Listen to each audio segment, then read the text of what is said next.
한 블록 옆에 같은 브랜드 생기는 건 이제 놀랍지도 않죠. 실제 수많은 가맹점주분들을 만나면서 느낀 게 있어요. 최악의 경우엔 본사랑 싸우셔야 돼요. 그래야 내 매장이 살 수 있어요. 그래서 가맹점주분들은 별도로 하셔야만 합니다. 이렇게 해야 나를 살릴 수 있는 거예요.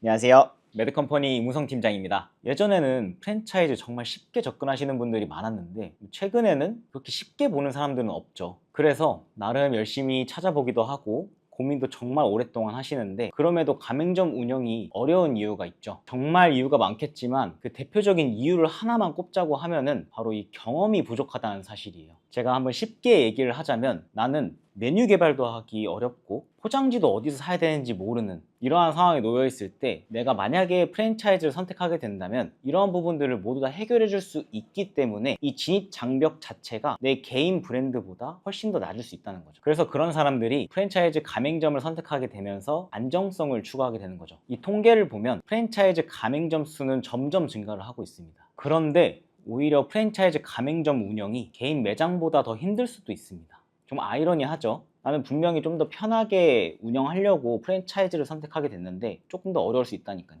실제로 본사와 가맹점주 사이의 매출 편차가 심해지고도 있습니다. 프랜차이즈는 메뉴 조리법 같은 어떻게 이 음식을 파는지에 대해서는 알려주지만, 이 음식을 지역별로, 상권별로 어떻게 더 잘 팔 수 있는지를 알려주지는 않는 게 현실입니다. 물론 모두가 다 그렇지는 않고 분명 좋은 본사도 있습니다. 근데 제가 많은 가맹점주분들과 미팅을 진행을 하면서 느꼈던 점은 그렇지 않은 경우가 훨씬 더 많았어요. 최악의 상황으로는 심지어 본사와 실제 싸우는 경우까지 봤습니다. 그래서 오늘은 그런 분들을 위해서 이 영상을 준비했고, 내 상황이 만약에 최악이다 싶으신 분들은 오늘 이 영상 끝까지 시청하시면서 집중하셨으면 좋을 것 같아요. 지금 내 상황이 프랜차이즈 창업을 준비하고 계신다고 하면 꼭 고려해야 될 항목들이 있어요. 계약 시에 로열티, 유통마진, 임대료, 원재료, 인건비, 이 5가지 항목의 비율을 확인해 보셔야 돼요. 총 매출에서 이 5가지 항목들의 비율을 보면 이 프랜차이즈가 건전한 프랜차이즈인지 아닌지를 확인할 수 있습니다.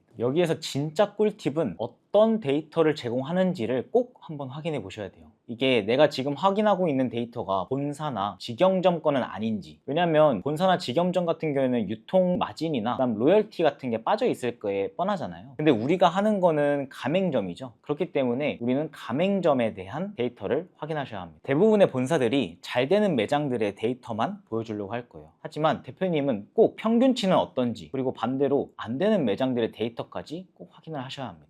또 이런 경우들도 있죠. 대표가 직접 일하는 가맹점인지 아닌지. 만약에 대표가 직접 일한다고 했을 때라고 하면은 이거 파트타임으로 일하는지 풀타임으로 일하는지까지, 이런 부분들을 알아야 인건비를 제대로 따질 수 있는 겁니다. 자, 이렇게 제가 말씀드린 5가지 항목들을 잘 생각을 해보시면서 업체 한 3개에서 5개 정도 미팅을 진행을 해보시면, 이 항목은 왜 갑자기 이렇게 높지? 이 항목은 반대로 조금 낮네? 이런 식으로 대표님께서 좀 더 양질의 질문을 하면서 미팅을 좀 나에게 더 유리한 쪽으로 만드실 수 있습니다. 이렇게 너무 터무니없이 어떤 항목이 갑자기 높거나 아니면 반대로 낮거나, 그리고 무작정 퍼주겠다고 하는 그런 본사들은 좀 경계를 할 필요가 있는 거죠. 본사도 바보가 아닌 이상 어디 한 군데에서는 이 매출에 이익을 남기는 구조를 만들어야 되잖아요. 대표님들 그러시겠지만 공짜로 장사하려는 사람은 없으니까요. 프랜차이즈 가맹점주가 되겠다는 거는 어찌 보면 안정적으로 갈 수는 있지만 자율적으로 운영하기는 힘들 수 있습니다. 몇몇 프랜차이즈 본사들은 거의 방치하다시피 하면서도 가맹점주가 이제 나도 뭐라도 좀 해야겠다 라고 했을 때 제한을 거는 업체도 분명히 있습니다. 저희가 실제로 대행을 진행을 하면서 이런 경우도 있었어요. 저희는 대표 사진이 정말 중요한데 이 첫 번째 사진을 무조건 본사 대표 이미지로 지정을 하라, 이런 식도 있었고, 또 다른 경우로는 플레이스 소유권이 본사 직원한테 가 있어서 가맹점주가 마음대로 수정하지 못하는 사례도 있었습니다. 그래서 애초에 계약 당시에 본사는 가맹점한테 어느 정도까지 자율성을 부여하는지를 꼭 한번 확인해 보셔야 돼요. 근데 내가 벌써 이 가맹점을 하고 있는데 이 자율성이 지켜지지 않는다고 한다면 본사와 싸워서라도 그러한 권리를 보장받거나 진지하게 업종 변경을 고려해 보셔야 할 수도 있습니다. 이게 아무리 가맹점이라고 해도 사업자잖아요. 사업자라고 한다면 나만의 자율성이 보장은 되어야 하는데, 이런 부분들이 보장되지 않는다고 하면은 진짜 힘들 수도 있으니까요.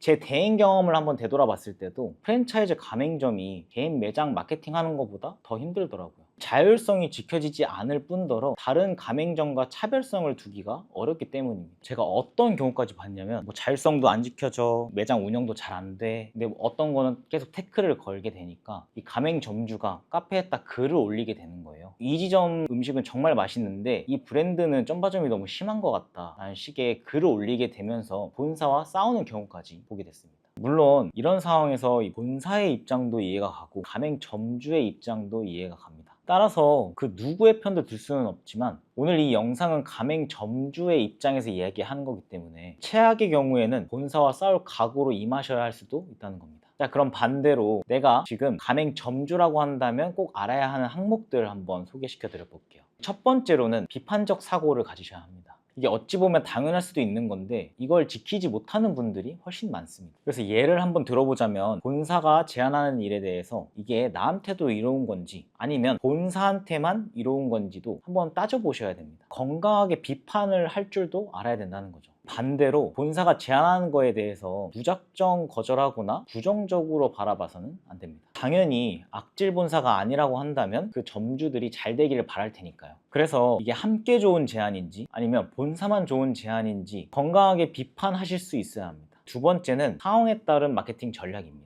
제가 앞서 설명을 드렸죠. 가맹점 마케팅이 좀 더 힘들다고 했는데 그러면 어떤 전략을 가지고 마케팅을 해야 할까요? 이게 고려해야 할 부분들이 정말 많은데 크게는 지역 기반으로 마케팅을 해야 하는지 아니면 전국 기반으로 마케팅을 해야 하는지를 꼭 한번 생각을 해보셔야 합니다. 한 블럭에 하나씩 있는 뭐 교촌, BBQ, 엽떡 이러한 가맹점을 운영 중이라고 한다면 퍼스널 브랜딩을 하셔야 합니다. 판매하는 상품들이 다 똑같다고 한다면 유일하게 차별성을 둘 수 있는 게 바로 사람이잖아요. 이렇게 전국 단위로 브랜드가 많은 가맹점을 운영 중이라고 한다면 상품이 아니라 나를 보러 오게끔 만드셔야 합니다.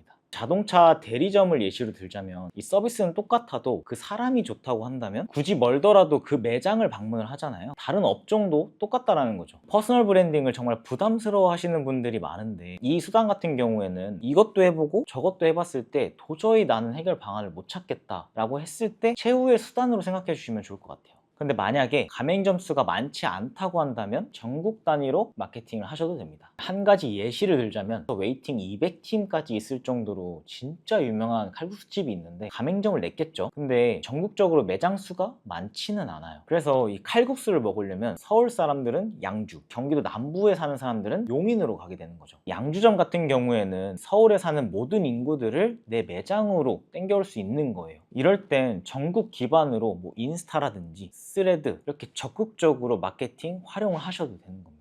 다시 말해 가맹점 수, 위치 분포도에 따라서 마케팅 전략이 달라질 수도 있는 거예요. 그리고 어떤 경우에서라도 네이버 플레이스 세팅은 무조건 하셔야 합니다. 간혹 이 플레이스의 대표 사진을 스튜디오 촬영으로 진행했던 그런 좀 딱딱한 사진을 걸어두는 경우가 많아요. 하지만 이러면 절대 안 됩니다. 같은 프랜차이즈라고 하더라도 각 매장마다의 차별점은 분명하게 존재를 하는데 그 프랜차이즈 본사에서 지급하는 그런 대표 사진으로 똑같이 세팅을 한다고 하면은 그 각 매장에 맞는 그런 매력이 없겠죠. 예를 들어 저희도 프랜차이즈 가맹점 대행을 진짜 많이 하고 있는데 원래 비포, 그러니까 기존의 대표 사진은 저희가 방금 말씀드렸던 스튜디오 촬영으로 진행을 했었는데 대행을 맡으면서 그 매장만의 강점, 간접 경험이 가능한 사진과 영상으로 바꾸게 되었어요. 그때 실제 프랜차이즈 본사에서 이 사진과 영상 진짜 마음에 든다고 연락까지 온 경우도 있습니다. 그래서 저희가 그 대표님께도 코멘트를 드렸던 게 이거 대표님 돈으로 진행했던 마케팅 비용이다 보니 그 본사에게 이 마케팅 비용을